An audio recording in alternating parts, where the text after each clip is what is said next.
Écoutez donc la parole de l'Éternel, moqueur. Vous qui dominez sur ce peuple de Jérusalem, vous dites, nous avons fait une alliance avec la mort, nous avons fait un pacte avec le séjour des morts. Quand le fléau débordé passera, il ne nous atteindra pas, car nous avons la fausseté pour refuge et le mensonge pour abri. C'est pourquoi ainsi parle le Seigneur l'Éternel, voici, j'ai mis pour fondement en Sion une pierre éprouvée, une pierre angulaire de prix, solidement posée. Celui qui la prendra pour appui n'aura point hâte de fuir. Je ferai de la droiture une règle et de la justice un niveau. Et la grêle emportera le refuge de la fausseté, et les eaux inonderont l'abri du mensonge. Amen. Assoyons-nous ce matin.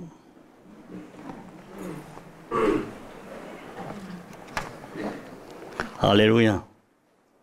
Et j'ai intitulé le titre de mon message ce matin, « Une règle et un niveau pour tous ». Une règle et un niveau pour tous. Frères et sœurs, Dieu a mis la même règle et le même niveau pour nous, ses enfants. Amen? Il a mis une même règle, un même niveau pour chacun de nous qui marchons avec lui. Seul Dieu gère l'entrée de tout être humain en sa présence pour l'éternité. Seul Dieu gère l'entrée de tout être humain en sa présence pour l'éternité. Et il gère pour nous quelles seraient nos priorités. Qui je vais prioriser dans mes relations et dans mon temps. Dieu dit, j'ai mis, on l'a lu au verset 16, j'ai mis pour fondement en Sion une pierre éprouvée, une pierre angulaire de prix, solidement posée. Celui qui la prendra pour appui n'aura point hâte de fuir. Amen. Et qui est cette pierre? Jésus. Nul autre que Jésus. Vous avez parfaitement raison. Dans les Actes, ça nous parle de cette pierre. Dans Actes 4, 11 et 12. Dans 1 Pierre 2, 6 aussi, ça nous parle de cette pierre choisie et précieuse. Et ça nous dit dans le passage de 1 Pierre 2 que ceux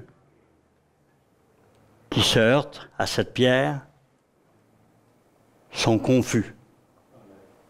Ceux qui s'appuient sur cette pierre sont délivrés du monde et de la folie des hommes. Amen. Alléluia. C'est sur cette pierre, Jésus, la parole qui s'est faite chair et qui a habité parmi nous, Jean 1, 14, que tout est construit. Écoutons-le parler. Amen. Dans Matthieu 12, et versets 46 à 50, ça nous dit, « Comme Jésus s'adressait encore à la foule, voici sa mère et ses frères qui étaient dehors cherchèrent à lui parler. Quelqu'un lui dit, « Voici ta mère et tes frères sont dehors et ils cherchent à te parler. » Voici la réponse du Seigneur. Jésus répondit à celui qui le lui disait, « Qui est ma mère? Et qui sont mes frères? » Puis, étendant la main sur ses disciples, il dit, « Voici ma mère et mes frères, car quiconque fait la volonté de mon Père qui est dans les cieux, celui-là est mon frère et ma sœur et ma mère. » Amen. En d'autres mots, frères et sœurs, Jésus laisse entendre, si ces gens-là avaient été dans cette maison aujourd'hui, ils seraient mes frères, ma mère, mes sœurs et autres disciples. Amen. Jésus venait de couper la relation familiale humaine pour s'introduire et introduire ses disciples dans la pensée du Seigneur, c'est-à-dire une autre famille, pour un autre type de personnes, c'est-à-dire les enfants de Dieu. On est lent à comprendre la parole de Dieu, frères et sœurs. Très lent à comprendre la parole de Dieu. Après son immersion par Jean-Baptiste, Jésus met fin à une obligation de vie, sa famille charnelle, pour en prioriser une autre, ses frères et sœurs, dans la foi. Au tout début de son ministère, Jésus mit fin à la base de la relation avec sa mère porteuse. Je sais que peut-être certains, sur le web, entendant parler de Marie comme mère porteuse, peuvent s'étonner, mais Marie a dit, une grâce m'a été faite. Et la grâce que Marie a reçue, elle n'en a pas reçu d'autre, elle a eu la grâce d'être la Vierge choisie pour porter celui que le Saint-Esprit a déposé en elle. Amen? Alléluia. C'est le seul, avant l'ère moderne, c'est le seul bébé in vitro qui a existé. Amen? Placé là par le Saint-Esprit, pas par des médecins. Alors, ce qui a été placé en Marie, c'est un enfant au complet. Un ovule puis un spermatozoïde unis ensemble par Dieu, dans l'Esprit, et placé en elle pour donner celui qui allait devenir le sauveur de l'humanité, c'est-à-dire Jésus-Christ de Nazareth. Amen? Aux noces de Cana, en Jean 2, verset 1, et ceci se situe dans cette période où Jésus choisit ceux qui seront avec lui, ses disciples, qui, pour la plupart, vivront éternellement avec lui. Frères et sœurs, ce matin, c'est quelque chose qu'on doit toucher du doigt, parce que la parole de Dieu le touche. Ce ne sont pas tous ceux qui ont suivi Jésus qui sont au ciel avec lui pour l'éternité. Il y avait 12 apôtres au départ et beaucoup de disciples. Est-ce qu'on est d'accord? Il y en a un qui ne sera sûrement pas là-haut. On l'appelle dans la parole, Jésus l'a appelé lui-même le fils de la perdition, Judas. Et pourtant, pendant 3 ans, il était compté parmi les disciples comme étant un homme qui devait hériter avec lui. Il a même été envoyé dans le premier groupe des 12, 2 par 2, pour annoncer la bonne nouvelle au peuple juif. Ensuite, il a été envoyé avec les 70, 2 par 2, pour annoncer encore la parole de Dieu. Amen? On a eu à prêcher là-dessus, pas seulement moi, Pasteur Denis a apporté le message aussi là-dessus, concernant le fait que Dieu dit dans la parole, ce ne sont pas tous ceux qui disent « Seigneur, Seigneur » qui hériteront du royaume des cieux. Amen? Alléluia. Voici le dialogue de Jésus avec sa mère. Dans Jean 2, verset 1. Le vin ayant manqué, la mère de Jésus lui dit, « Ils n'ont plus de vin. » Et la réponse de Jésus est pointue. Jésus lui répondit, « Femme, qui a-t-il entre moi et toi? Mon heure n'est pas encore venue. » Sa mère dit au serviteur, « Faites ce qu'il vous dira. » Point à la ligne. Mon influence sur lui vient de se terminer. C'est ce que Marie vient de signifier à tous ceux qui étaient là aux noces de Cana. Mon influence sur lui vient de se terminer. Il est maintenant celui qui se prépare pour devenir son sauveur et son Dieu. Amen. Alléluia. Jésus va nous donner une base plus directe encore, frères et sœurs. Luc 14, versets 26 et 27. Il nous dit ceci ce matin. « Si quelqu'un vient à moi, s'il ne haït pas son père, sa mère, sa femme, ses enfants, ses frères et ses sœurs, et même sa propre vie, il ne peut être mon disciple. Et quiconque ne porte pas sa croix et ne me suit pas, ne peut être mon disciple. » Une relation plus importante venait de naître dans la relation entre le ciel et nous. Et c'est ce que Jésus a voulu signifier.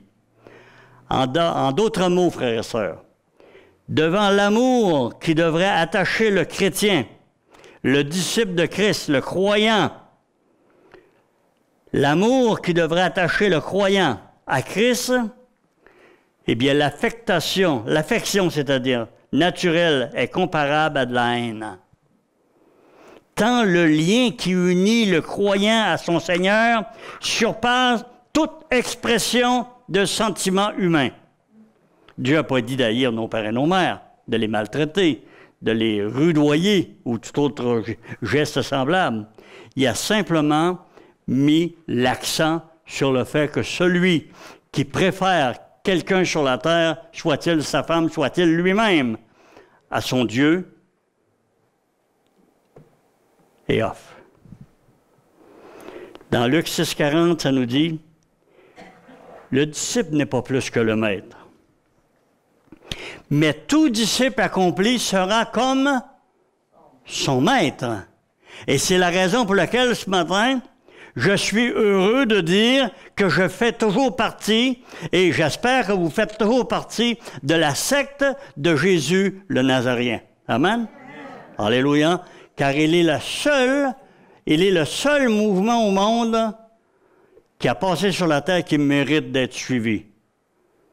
Le seul fondateur de secte que nous devons suivre, car c'est une secte parfaite. Amen?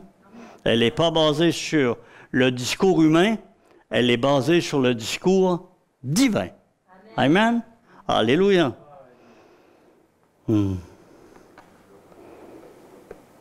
Avec sa famille, on le sait, la relation était avec cette notion qu'il ne pouvait pas faire beaucoup de miracles parmi eux.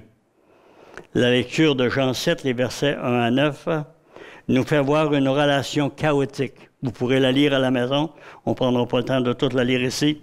Nous fait voir une relation chaotique. Ils ne croyaient pas en lui. Et voici un autre enseignement de Jésus, Marc 6, verset 4.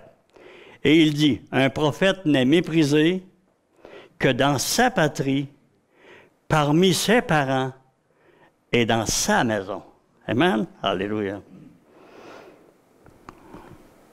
Et Jésus dit, « Je vous le dis en vérité, il n'est personne qui, ayant quitté à cause de moi et à cause de la bonne nouvelle, sa maison ou ses frères ou ses sœurs, ou sa mère, ou son père, ou ses enfants, ou ses terres, ne reçoivent au centuple, présentement dans ce siècle-ci, des maisons, des frères, des sœurs, des mères, des enfants et des terres, avec des persécutions, et dans le siècle à venir, la vie éternelle. Amen. Alléluia. Quel texte des Écritures. Quel beau texte des Écritures, frères et sœurs. Je ne dépends aujourd'hui, pour ma relation avec Dieu, qu'une autre entité, c'est-à-dire l'Église de Jésus-Christ. Jésus savait, frères et sœurs, que les relations sentimentales auraient un impact puissant sur ceux qui viennent à lui. Des millions de personnes, frères et sœurs, sont retournées en arrière ou n'ont pas donné leur vie au Seigneur à cause d'un membre de leur famille, un fiancé, même un ami ou une amie. Amen? J'ai déjà raconté l'histoire de cet homme. Un jour, j'avais reçu un téléphone, mon épouse et moi, on avait reçu un téléphone d'une dame de Sainte-Catherine, en Ontario, et d'aller voir l'oncle de la madame à l'hôpital Pierre-Boucher, Longueuil. Et quand on s'est présenté dans la chambre du monsieur, il était seul, il était dans son lit, et le médecin lui avait dit le matin même qu'il ne passerait pas la journée. Et effectivement, il est mort à 2 heures l'après-midi. Et on lui a annoncé l'Évangile. Je pouvais parler avec lui comme on se parle ce matin. Il était très lucide. Il écoutait tout ce que je disais et je lui ai demandé d'accepter Jésus comme Seigneur et Sauveur parce qu'il m'avait dit qu'il y croyait. Alors, il dit, je ne peux pas lui faire ça. Vous ne pouvez pas faire ça. À qui? Alors, il dit, ma femme ne me le pardonnera jamais. J'ai dit, dans quelques instants, quelques heures tout au plus, vous serez seul devant Dieu et votre femme sera très loin de vous. Et le geste que vous devez poser cet après-midi, c'est celui d'accepter Jésus-Christ comme votre Sauveur et Seigneur. C'est la dernière étape avant la mort, si vous voulez passer l'éternité avec lui. Oh, non, je ne peux pas y faire ça. Et nous sommes partis à peu près une demi-heure plus tard, et il est décédé peut-être une demi-heure, 3/4 d'heure, 1 heure après. Jusqu'où les relations sentimentales vont-ils nous détruire? Jusqu'où allons-nous laisser les raisons sentimentales nous avoir, puis nous faire retourner en arrière, nous détruire et nous faire manquer le plan de Dieu, frères et sœurs? Jusqu'où? Les relations familiales, les relations d'amis sont des relations avec des gens qu'on ne doit pas rudoyer, qu'on doit traiter avec amour, mais non pas les écouter pour se guider spirituellement. Ils n'ont rien à voir avec l'Église de Jésus-Christ. Rien à voir avec l'Église de Jésus-Christ. Rien à voir avec l'Église de Jésus-Christ. Même les gens qui l'écoutaient parler, il était dans sa présence, essayaient de le ramener à des liens sentimentaux. Luc 11, versets 27-28. Tandis que Jésus parlait, prêchait à la foule, une femme éleva la voix du milieu de la foule, lui dit « Heureux les mamelles qui t'ont allaité, heureux le sein qui t'a porté. » Et qu'est-ce que Jésus a répondu? Heureux, plutôt, celui qui écoute la parole et qui la garde. Alléluia. Heureux plutôt ceux qui écoutent la parole de Dieu et qui la gardent. Jean 14, 23 dit, « Quelqu'un m'aime, il gardera ma parole. Et mon Père l'aimera. Nous viendrons à lui. Nous ferons notre demeure chez lui. » Amen. Dans ma vie, j'ai à décider, frères et sœurs. Et vous avez tous à décider. Ce sera Dieu et Jésus-Christ, son Fils, dans vos vies, ou ce sera vos familles qui auront une influence, vos amis qui auront une influence, qui, pour plusieurs d'entre vous, les feront retourner en arrière. Et il peut vous garantir une chose. Ce que Jésus a subi, l'enfant de Dieu qui veut prêcher la parole de Dieu avec droiture, le subira aussi. La parole de Dieu nous dit, toute personne qui veut vivre pieusement en Jésus-Christ sera persécutée. Quelques personnes, toute personne qui veut vivre pieusement en Jésus-Christ sera persécutée. Voulez-vous entrer dans le club? Prêcher la parole de Dieu. Notre famille, nos parents, nos amis, s'ils ne sont pas chrétiens, sont donc des pièges à la foi. Nous devons bien les traiter, avoir des relations cordiales, dans le seul but de les amener au Seigneur. Si vous écoutez trop longtemps leur jérémiade, si vous écoutez trop longtemps ce qu'ils ont à vous dire, ils finiront par infiltrer en vous le venin qui détruira votre foi. Moi, si Dieu ne le disait pas, je ne le prêcherais pas ce matin. Amen? Alléluia.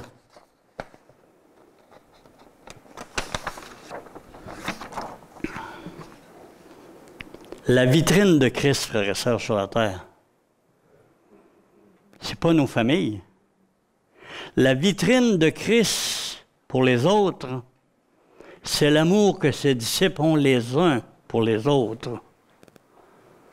La vitrine de Christ, ce qui nous fait voir, ce qui fait voir à l'humanité que Jésus-Christ est présent parmi nous, c'est l'amour que nous avons les uns pour les autres. Amen? Alléluia. La coupure dont Jésus a usé envers sa famille physique ne l'a pas empêché de les conduire à l'accepter comme Sauveur et Seigneur, frères et sœurs. Ils étaient avec les autres disciples dans la chambre haute, Acte 1,14, et ils sont comptés comme étant de ceux qui ont été baptisés du Saint-Esprit, Acte 2, les versets 1 à 4. Alléluia. Pourtant, il avait coupé la relation. Il avait mis un terme à une relation qui aurait été dangereux pour la foi de ses disciples, et il a pris le taureau par les cornes, comme on dit en bon québécois, puis il a dit, c'est fini. Amen? Jésus avait une vie proche de ceux qui le suivaient, la parole de Dieu nous dit. Marc 4, 34. Ça nous dit qu'en particulier, il expliquait tout à ses disciples. Ses disciples étaient plus à l'aise de lui poser leurs questions quand ils étaient seuls avec lui. Amen? Marc 10, verset 10. Matthieu 19, verset 12. Luc 16, verset 18. Et l'apôtre Paul a pris le même message, puis il l'a porté plus loin, Romains 1, 1 à 7, et 1 Corinthiens 7, verset 12. Alléluia.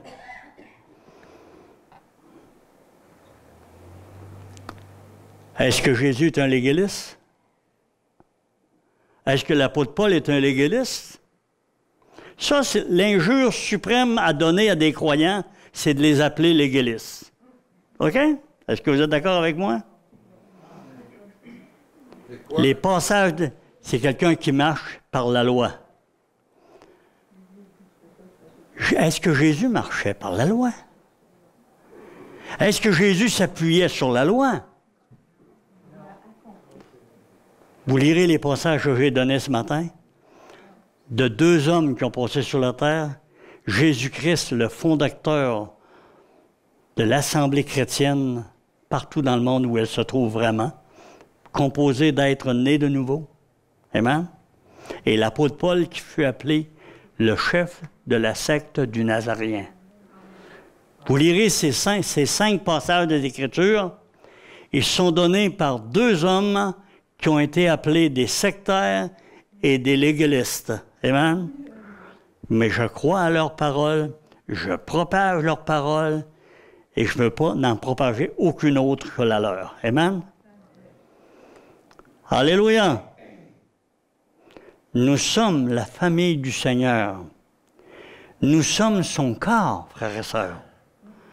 Cette notion n'est pas assez prêchée dans les églises, frères et sœurs. Nous sommes son corps. 2 Corinthiens. 1 Corinthiens, c'est-à-dire 12, 27, nous dit, « Vous êtes le corps de Christ et vous êtes ses membres, chacun pour sa part. » Et la parole de Dieu nous dit aussi de revêtir Christ, de revêtir la peau de Christ. La règle et le niveau sont là pour être utilisés dans la construction sur la pierre placée en Sion. Jésus-Christ notre Seigneur. Si tu n'es pas davantage ce matin uni au corps de Christ qu'à ta famille dans la chair ou tes amis, la règle et le niveau peuvent-ils te servir dans ton cheminement? Si tu t'appuies davantage sur tes relations sentimentales dans la chair, tu ne peux aller nulle part autre que 6 pieds sous terre et ton esprit dans la géhenne. Un jour, un enfant avait peur de dormir seul dans sa chambre. Et sa mère lui dit, pour l'encourager, « Dieu est près de toi. » Et voici sa réponse. « Oui, mais j'ai besoin de quelqu'un qui a de la peau à toucher. »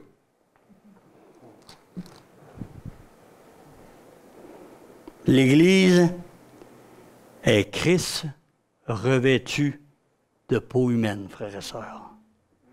L'Église est Christ revêtu de peau humaine. La parole de Dieu nous dit dans Éphésiens chapitre 4 que Christ est la tête du corps et le corps, c'est nous qui propageons et qui vivons la parole de Dieu. Alléluia. Vous pouvez retrouver certains passages. Dans 1 Pierre 4, les versets 8 à 10. Éphésiens 4, les versets 15 et 16. Et dans 1 Jean 4, 20, il dit celui qui n'aime pas son frère ne peut aimer Dieu qu'il ne voit pas. Alléluia. Nous sommes la vitrine de Christ parmi les hommes, frères et sœurs, avec la peau que Dieu nous a donnée, qui doit être consacrée à Dieu et marcher selon ses pas.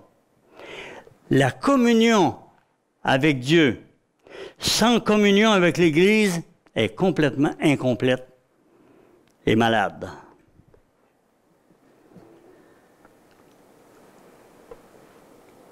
La raison de l'abandon d'un trop grand nombre de ceux qui quittent l'Église locale est que la peau de Christ n'est pas évidente. Le manque de relation entre les croyants dans les églises locales font en sorte que les hommes ne peuvent toucher et sentir Christ. Parce que les frères et les sœurs dans la foi avec qui nous côtoyons semaine après semaine sont les pierres d'un lapidaire qui servent à nous purifier et à écorir les arêtes difficiles dans nos vies. Vous savez ce que c'est qu'un lapidaire? Je suis persuadé. C'est une barrette à beurre, simplement, dans laquelle on met des pierres précieuses, puis on fait virer la barrette.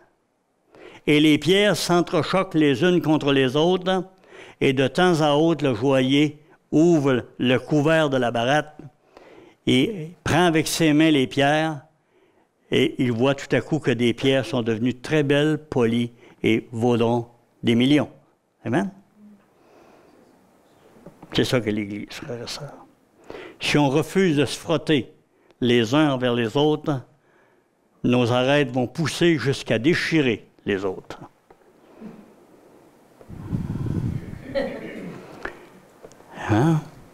Nous enseignons aux croyants à lire la Bible, frères et sœurs, pour leur croissance spirituelle et leur consolation. Mais la Bible dit qu'il faut cultiver des relations fraternelles pour être guéri. Et voici quelques passages. Amen?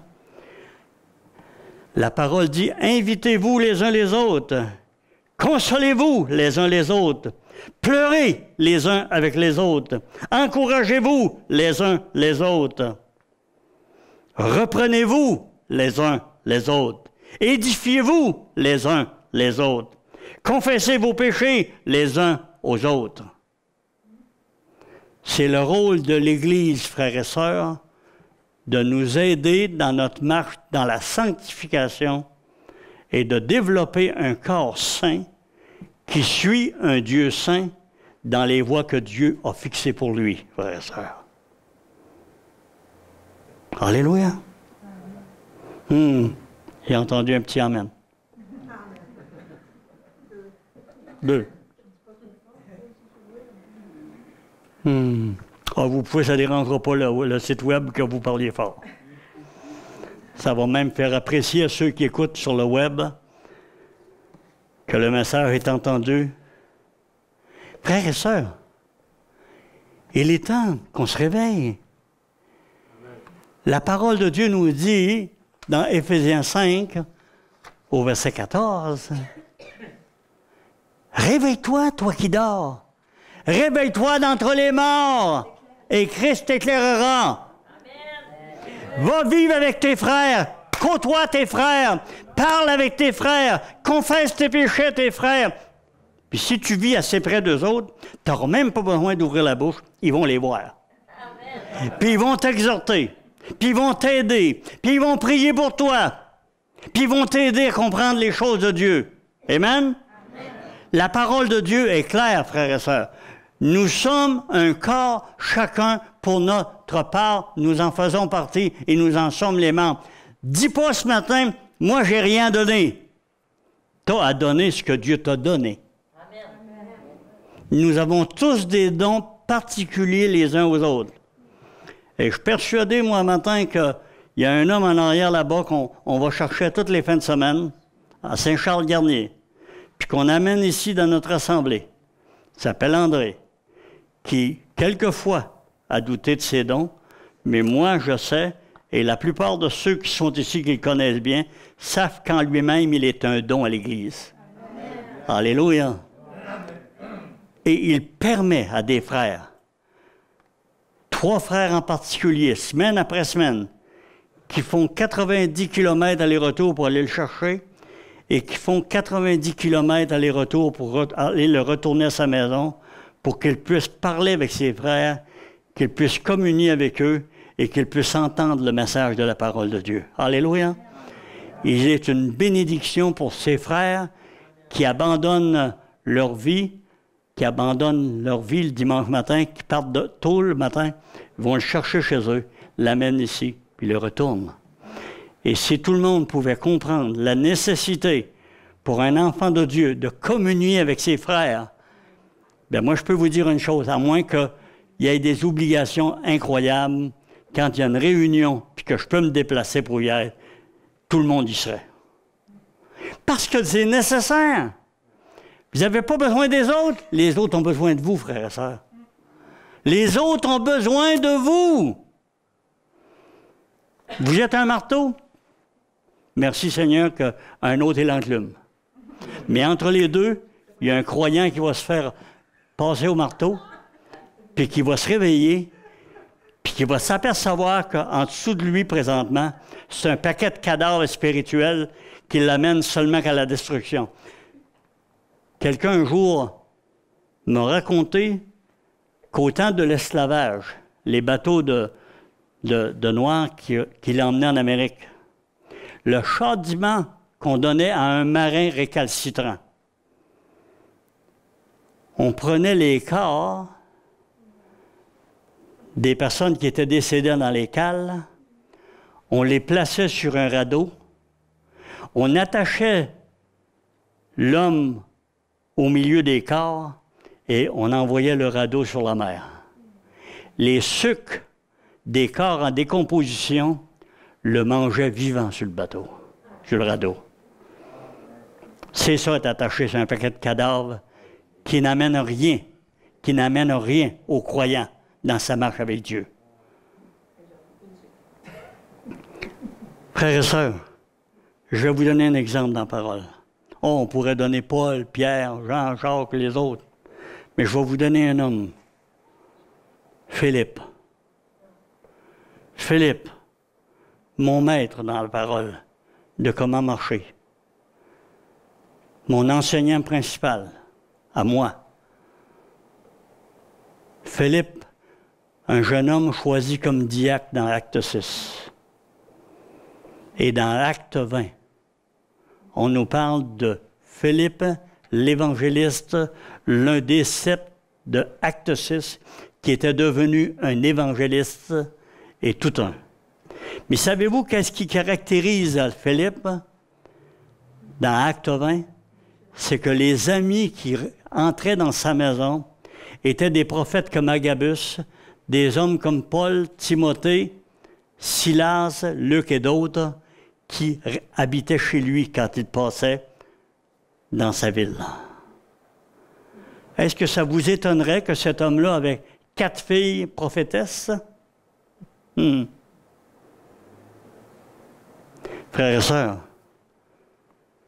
le gros problème de la perte de nos enfants, pour les croyants, de perdre leurs enfants aux mains du monde en vieillissant, c'est le manque d'une communion réelle avec des hommes et des femmes qui peuvent vous apporter quelque chose dans votre foi.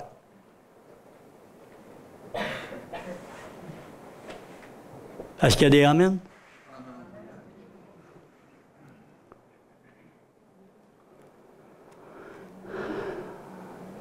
Un jour, un homme et sa femme sont venus nous visiter. On était dans ce temps-là à Laval. Et après qu'ils sont partis, nos 2 enfants, qui avaient à l'époque 12 et 10 ans, ils ont dit « Pouah! Pourquoi vous avez laissé ça entrer dans notre maison? » Et j'ai dit « Mais c'est des hommes puis des femmes qui ont quelque chose à nous apporter. » Nos 2 enfants avaient raison. Ils ont apporté la destruction, ils ont apporté le négativisme et ils ont apporté des malaises au milieu des nôtres.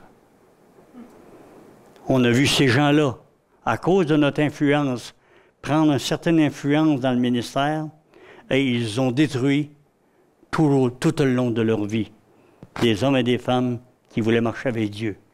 Et je dois prier, Seigneur. Puis je dois dire au Seigneur, Seigneur, je te demande pardon pour ce péché. De ne pas avoir examiné, de ne pas t'avoir demandé un don de discernement pour discerner ce que représentaient ces 2 personnes qui nous visitaient et qui ont tellement été négatifs au milieu de ton œuvre. Vous savez, on ne fait pas juste des bonnes choses dans l'œuvre de Dieu quand on est ouvrier. On néglige quelquefois de prier, de demander au Seigneur de nous donner du discernement. Ouais, j'ai des hommes, j'ai des anciens ici. Et souvent, j'entends dans leur bouche, dans nos réunions de prière, quand on prie ensemble, j'entends souvent des anciens dire, Seigneur, donne-nous un esprit de discernement. Amen. Afin de construire ici une assemblée qui examine ce qui lui est apporté. Amen. Et ça me bénit au plus haut point, frères et sœurs. Parce que je sais que si j'échappe une petite pause, ils vont le récolter en arrière, puis ils vont empêcher que ça aille plus loin. Ça, c'est une bénédiction. C'est ça le corps de Christ, frères et sœurs. C'est ça le corps. C'est ça qu'on doit propager, frères et sœurs. Nous donnons de la misère à l'Église et nous avons de la misère dans nos foyers parce que l'Église n'est pas au cœur même de notre activité quotidienne. Frères et sœurs, prions tous ensemble, frères et sœurs, que Dieu nous fasse réaliser le tort que nous faisons en ne côtoyant pas l'Assemblée des saints, le corps de Christ, l'Assemblée locale qu'on appelle Église. Amen? Fais-nous réaliser, Seigneur, à chacun de nous ici aujourd'hui, le tort que nous faisons à nos familles, à notre famille d'assemblée et à tous ceux que nous côtoyons, en étant plus souvent avec le monde que nous sommes avec tes enfants. Donne-nous le goût des uns pour les autres, le goût de partager dans la foi, le goût de se dire que ça ne va pas. J'aime des hommes et des femmes qui viennent me dire « ça ne va pas ». On a besoin de changer telle et telle chose. Vous avez besoin d'écouter, pasteur. Il y en a qui ne se gênent pas, qui restent ici, qui viennent me voir. Et savez-vous une chose? Ça m'a permis d'échapper à certaines séductions diaboliques. Avez-vous ça? Des hommes, des femmes de cette assemblée ont eu le goût de venir me voir et de dire, pasteur, à ce moment-ci, vous allez dans une mauvaise direction sur tel et tel sujet. Et j'ai dû accepter. Je n'ai pas fait de bon cœur. Mais après quelques semaines, après quelques autres expériences, après quelques autres personnes qui ont parlé, j'ai pu ramener mon gouvernail vers Christ et sa parole. Amen. Amen. Frères et sœurs, je crois que chacun d'entre nous ce matin, on croit que chacun de nous, ceux qui sont sur le web, autant comme ceux qui sont ici, ont besoin de rectifier des choses. N'allez pas penser, jeune fille, jeune homme, n'allez pas penser de vous trouver un conjoint ou une conjointe dans le monde. Ils sont du monde et ils vous entraîneront loin des voies de Dieu parce que l'eau amère ne peut marcher avec l'eau claire, l'eau saine. L'eau amère finit toujours par soudoyer l'eau saine. Avez-vous déjà observé ça? Hein? L'eau amère donne un goût amer à l'eau. l'eau sale donne un goût.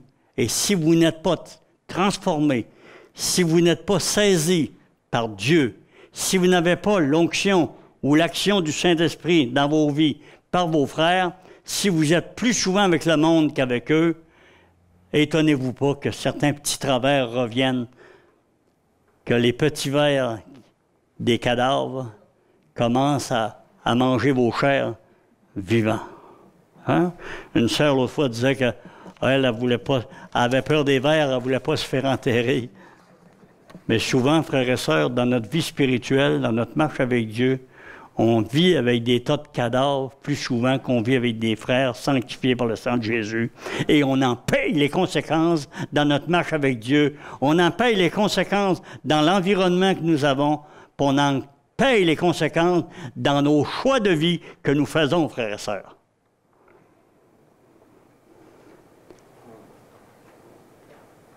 Est-ce que la parole de Dieu est sévère? Non, frères et sœurs. La parole de Dieu n'est pas sévère. La parole de Dieu nous sauve des mauvaises passes que l'on prendrait si on ne l'écoutait pas et si elle ne nous parlait pas. Amen? On doit écouter le Seigneur, frères et sœurs. Le Seigneur, c'est notre Dieu et la parole de Dieu nous dit qu'il a donné un niveau, une règle pour chacun d'entre nous. Amen? Il a donné, il nous dit dans ce passage des Écritures qui précède, ça nous dit qu'il a donné, une pierre angulaire. Il a placé en sillon une pierre éprouvée, une pierre angulaire, une pierre de prix, solidement posée. Celui qui la prendra pour appui n'aura point hâte de fuir. Allons-nous écouter? C'est quand Jésus parle que c'est bon pour moi. Quand les autres parlent, quand les autres ridiculisent la parole de Dieu, peu importe ce que les hommes vont dire, frères et sœurs, il n'y a rien de valable autrement que les paroles que Christ a prononcées et que lui nous a dit de respecter. Amen? Il n'y en a pas d'autre porte de sortie, frères et sœurs. Il n'y en a pas d'autre. La parole de Christ éprouvée qui transforme la vie d'un homme, qui transforme la vie d'une femme, qui lui donne de savoir comment marcher, où aller, comment vivre et comment amener les autres à respecter. Car il en faut du courage pour défendre la parole de Dieu, frères et sœurs. Moi, je peux vous dire qu'il faut du courage. Et je bénis Dieu pour les hommes du passé qui ont amené la parole de Dieu comme l'apôtre Paul l'a amené et qui pouvaient dire à la fin de sa vie, « J'ai achevé la course. J'ai combattu le bon combat. Dorénavant, la couronne de gloire m'est réservée. » Alléluia.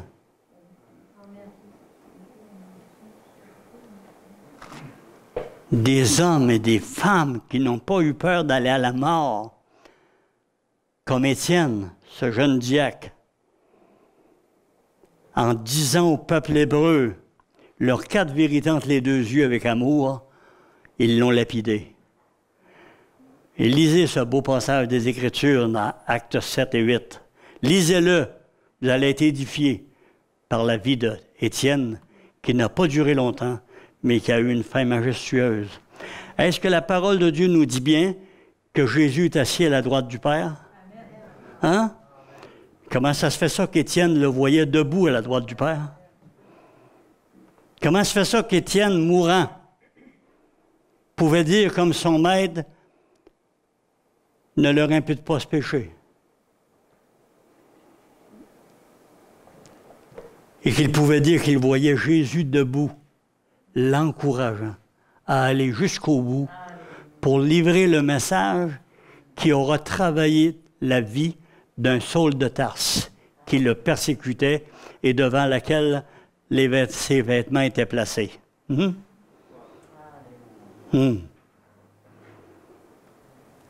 Est-ce que ça nous parle ce matin? La vie, peu importe ce que les hommes vont en dire, la vie n'est pas un party dans le monde. La vie est un parterre d'enfants de Dieu lorsque nous vivons, que nous propageons et que nous distribuons la parole de Dieu. Amen? quand nous la vivons entre frères et sœurs. Et souvenez-vous de cet enfant qui était bien heureux d'avoir Dieu à côté de lui pour dormir la nuit, mais qui voulait avoir quelqu'un qui avait de la peau sur lui, qui pouvait toucher. Est-ce que nous sentirons entre nos doigts la peau de nos frères et sœurs qui vont nous encourager à persévérer et aller de l'avant? Ou bien si ce sera le monde qui sera couché à notre droite, non pas le Seigneur. Amen. Christ, parmi nous, l'espérance de la gloire, se voit dans la vie de mes frères et de mes sœurs ce matin. Ceux qui veulent persévérer, qui veulent en parler, qui veulent l'écouter, qu'ils la prennent à chaque jour, la mettent dans leur vie et ont quelque chose à dire de la part du Seigneur. Amen.